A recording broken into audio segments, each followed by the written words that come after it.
Hello friends, নমস্কার। চলুন দেখে নিই এখন আপনার পার্টনারের কারেন্ট কি এনার্জি আছে আপনার জন্য। Thank you so much, thank you.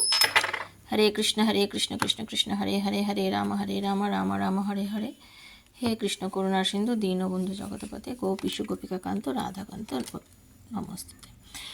আপনাদের যদি নো কন্ট্যাক্ট হয়ে থাকে বা আপনাদের মধ্যে যদি রিলেশনটা ব্রেকআপ হয়ে থাকে, বন্ধু চিন্তা করবেন না, খুব ভালো কার্ড এসছে। আপনার পার্টনার কিন্তু আজকে ইভিনিং থট যেটা দেখা যাচ্ছে, হতে পারে আপনার পার্টনার কিন্তু আপনার সঙ্গে কল করতে পারে, যোগাযোগ করতে পারে। খুব ভালো ব্যালেন্সে একটা দেখাচ্ছে, কারণ রিলেশনটার মধ্যে আপনাদের যেখানে গিয়ে থেমে গেছিলো সেইখান থেকেই কিন্তু আবার নতুন করে স্টার্ট হওয়ার একটা ব্যাপার আমি দেখতে পাচ্ছি। আপনার পার্টনার আপনার কাছে ফিরে আসবে, কারণ নতুনভাবে শুরু হবে আপনাদের সম্পর্কটা, ঠিক আছে? হয়তো উনি আপনার থেকে একটু দূরে আছে, লং ডিস্টেন্স প্রেমে অনেকের ক্ষেত্রে রয়েছে, কিন্তু লং ডিস্টেন্স থাকলেও আপনার পার্টনার কিন্তু দূরে থেকেও আপনাকে নিয়ে ভাবছে। উনি ব্যালেন্স করতে চাইছেন চাকরি এবং আপনি মানে চাকরি এবং আপনাদের দুজনের সঙ্গেই কিন্তু উনি ব্যালেন্স মেনটেন করতে চাইছেন।